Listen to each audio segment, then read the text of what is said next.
Hello friends, welcome to my channel GK world. आज की इस वीडियो में मैं आप लोगों के लिए क्लास 10th के जो सब्जेक्ट्स हैं इकोनॉमिक्स, उसके चैप्टर नंबर 4 जो हमारी वित्तीय संस्थाएं इस नाम से है, ठीक है।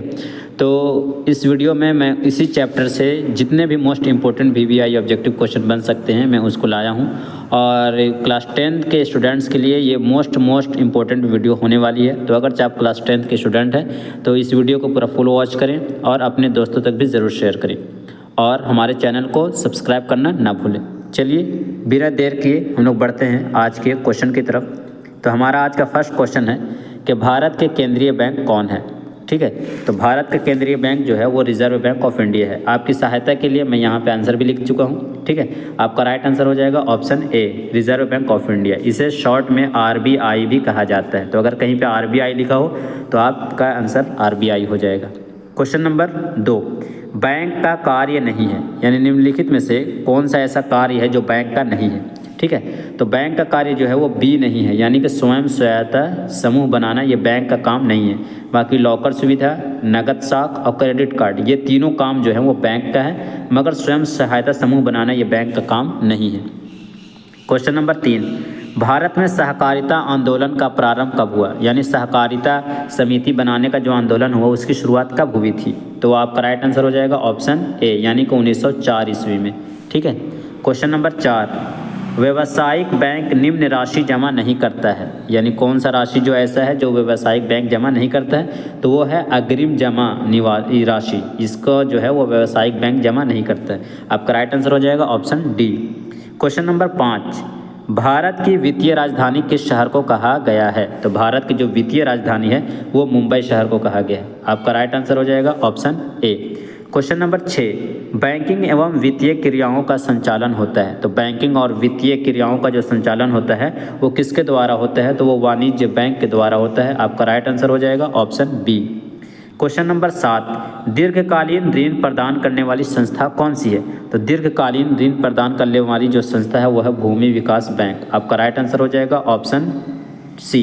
बाकी कृषक महाजन और प्राथमिक कृषि साख समिति जो है ये दीर्घकालीन के लिए नहीं बल्कि अल्पकालीन के लिए ऋण प्रदान करती है। क्वेश्चन नंबर 8, गैर संस्थागत वित्तीय संस्थाएं नहीं है। तो निम्नलिखित में से कौन सा ऐसा वित्तीय संस्थाएं हैं जो गैर संस्थागत नहीं है। तो वो हो जाएंगे सहकारी बैंक। सहकारी बैंक जो है वो एक संस्थागत वित्तीय संस्थाएं हैं। इसके अलावा जो महाजन हो, व्यापारी या फिर रिश्तेदार, ये सब जो है ये संस्थागत नहीं हैं, ठीक है। महाजन, व्यापारी और रिश्तेदार जो है ये संस्थागत हैं और सहकारी जो है वो गैर संस्थागत है, ठीक है। क्वेश्चन नंबर 9, गैर संस्थागत वित्तीय प्रदान करने वाला सबसे लोकप्रिय साधन है, ठीक है। तो गैर संस्थागत जो वित्तीय संस्थाएं होती है उसमें सबसे लोकप्रिय जो है वो है महाजन, ठीक है।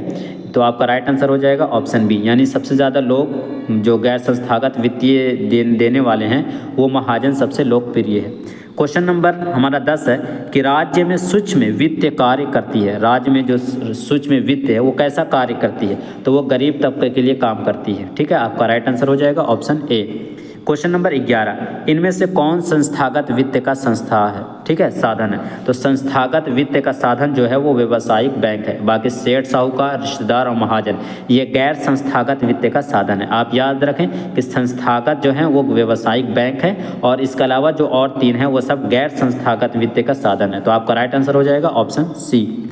क्वेश्चन नंबर हमारा 12 है कि मैकलेगन समिति बनाई गई, यानी कब बनाई गई। तो मैकलेगन समिति जो बनाई गई वो 1914 ईस्वी में बनाई गई थी। आपका राइट आंसर हो जाएगा ऑप्शन बी। क्वेश्चन नंबर 13, सहकारिता प्रांतीय सरकारों का हस्तांतरित विषय कब बनी, ठीक है। तो ये बनी थी 1918 ईस्वी में। आपका राइट आंसर हो जाएगा ऑप्शन बी। यहाँ पे सी दे चुका है, ये बी होना चाहिए था, मिस टाइपिंग है। आपका राइट आंसर हो जाएगा 1918। क्वेश्चन नंबर 14, व्यावसायिक बैंक का राष्ट्रीयकरण कब किया गया था, ठीक है। ये मोस्ट इंपॉर्टेंट क्वेश्चन है और ये प्रीवियस ईयर भी क्वेश्चन में पूछा है, ठीक है। तो आप याद रखें कि जो व्यावसायिक बैंकों का राष्ट्रीयकरण हुआ था वो हुआ था 1969 ईस्वी में। आपका राइट आंसर हो जाएगा ऑप्शन सी। क्वेश्चन नंबर 15, देश में अभी कार्यरत क्षेत्रीय बैंक ग्रामीण बैंकों की संख्या कितनी है। तो देश में जो अभी कार्यरत क्षेत्रीय ग्रामीण बैंक है उनकी संख्या 196 है। आपका राइट आंसर हो जाएगा ऑप्शन डी, 196। क्वेश्चन नंबर 16, राज्य में कार्यरत केंद्रीय सहकारी बैंकों की संख्या जो है वो कितनी है। ठीक है, तो वो है आपका अभी जो फिलहाल में है वो 25 है। आपका राइट आंसर हो जाएगा ऑप्शन डी 25। क्वेश्चन नंबर 17, भारतीय रिजर्व बैंक की स्थापना कब हुई थी? ये भी मोस्ट इंपॉर्टेंट VVI क्वेश्चन है। तो भारतीय रिजर्व बैंक की स्थापना जो हुई थी वो 1935 ईस्वी में हुई थी। आपका राइट आंसर बन जाएगा option B. Question number 18, Bharat में कितने राष्ट्रीयकृत बैंक है? तो भारत में कुल 19 राष्ट्रीयकृत बैंक है। आपका राइट आंसर हो जाएगा ऑप्शन बी। क्वेश्चन नंबर 19, प्रारंभिक कृषि साख समितियां किसके लिए ऋण प्रदान करती हैं? तो जो प्रारंभिक कृषि साख समितियां होती है वो कृषि के लिए ऋण प्रदान करती है। आपका राइट आंसर हो जाएगा ऑप्शन ए। क्वेश्चन नंबर 20 की तरफ हम बढ़ते हैं। अब 20 में हमारा क्वेश्चन है कि बिहार में, ठीक है, क्षेत्रीय ग्रामीण बैंकों की संख्या कुल कितनी है? तो बिहार में जो क्षेत्रीय ग्रामीण बैंकों की संख्या वो है 5। आपका राइट आंसर हो जाएगा ऑप्शन ए। क्वेश्चन नंबर 21, यह उत्पादक कार्यों के लिए अल्पकालीन ऋण प्रदान करता है, यानी कि निम्नलिखित में से कौन सी ऐसी संस्था है जो उत्पादक कार्यों के लिए अल्पकालीन ऋण प्रदान करती है? तो वो हो जाएगा प्राथमिक सहकारी समितियां। ठीक है, आपका राइट आंसर हो जाएगा ऑप्शन बी। क्वेश्चन नंबर 22, भूमि विकास बैंक किस प्रकार का ऋण प्रदान करते हैं? तो जो भूमि विकास बैंक है वो दीर्घकालीन ऋण प्रदान करते हैं। आपका राइट आंसर हो जाएगा ऑप्शन सी। क्वेश्चन नंबर 23, संगठित बैंकिंग प्रणाली के अंतर्गत आते हैं। तो संगठित बैंकिंग प्रणाली के अंतर्गत सहकारी बैंक आते हैं। आपका राइट आंसर हो जाएगा ऑप्शन डी। अगर जो आप हमारे चैनल पर नए हैं तो चैनल को सब्सक्राइब करना ना भूलें।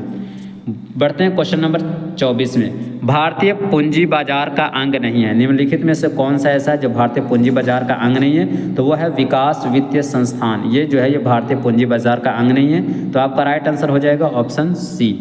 क्वेश्चन नंबर 25, सूक्ष्म वित्तीय योजना के अंतर्गत निर्धन परिवारों को ऋण की सुविधा प्रदान की जाती है। ठीक है, तो सूक्ष्म वित्त योजना के अंतर्गत निर्धन परिवारों को ऋण जो है वो किससे प्रदान की जाती है? तो वो प्रदान की जाती है संस्थागत स्रोतों से। आपका राइट आंसर हो जाएगा ऑप्शन ए। क्वेश्चन नंबर 26 हमारा है कि वित्तीय संस्थाओं में किन संस्थाओं को सम्मिलित किया जाता है? ठीक है, तो उस व्यावसायिक बैंक को भी सम्मिलित किया जाता है, सहकारी साख समितियों को भी सम्मिलित किया जाता है और बीमा कंपनियों को भी सम्मिलित किया जाता है। तो आपका राइट आंसर हो जाएगा ऑप्शन डी, उपर्युक्त सभी। क्वेश्चन नंबर 27 हमारा है कि वित्तीय सेवाओं की आवश्यकता होती है, क्यों होती है? तो वित्तीय सेवाओं की आवश्यकता जो होती है वो व्यक्तियों को भी होती है, व्यावसायिक संस्थाओं को भी होती है और सरकार को भी पड़ती है। तो आपका राइट आंसर हो जाएगा ऑप्शन डी। ठीक है, क्वेश्चन नंबर 28 हमारा है कि मुद्रा बाजार की संस्थागत वित्तीय संस्थाओं में कौन सबसे ज़्यादा महत्वपूर्ण है? ठीक है, तो वो है व्यावसायिक बैंक। आपका राइट आंसर हो जाएगा ऑप्शन ए। क्वेश्चन नंबर 29, भारतीय बैंकिंग प्रणाली के शीर्ष पर है, यानी कि भारतीय बैंकिंग प्रणाली जो है उसके सबसे टॉप पर कौन सा बैंक है? तो वो है रिजर्व बैंक ऑफ इंडिया। ठीक है, RBI। तो आपका राइट आंसर हो जाएगा ऑप्शन डी। ठीक है, रिजर्व बैंक। क्वेश्चन नंबर 30, राष्ट्रीय कृषि एवं ग्रामीण विकास बैंक की स्थापना कब हुई? तो राष्ट्रीय कृषि एवं ग्रामीण विकास बैंक की स्थापना जो हुई वो 1982 ईस्वी में हुई थी। आपका राइट आंसर हो जाएगा option D. Question number 31, Bharat का केंद्रीय बैंक है। तो भारत का केंद्रीय बैंक जो है वो रिजर्व बैंक ऑफ इंडिया है। आपके राइट आंसर हो जाएंगे ऑप्शन डी। ठीक है, question number 32, reserve bank of India का मुख्य कार्य क्या है? तो रिजर्व बैंक ऑफ इंडिया का जो मुख्य कार्य है वो साख मुद्रा का नियंत्रण भी है, बैंकिंग व्यवस्था का नियमन भी है और सरकार का बैंकर भी है। तो आपका राइट आंसर हो जाएगा ऑप्शन डी। ठीक है, क्वेश्चन नंबर ये हमारा 32 था।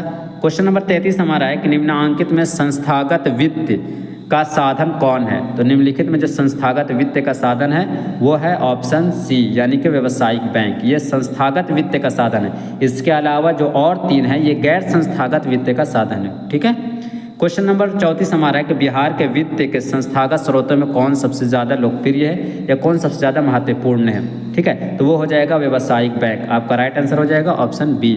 क्वेश्चन नंबर 35, भारत में सहकारिता को प्रांतीय विषय बनाया गया है।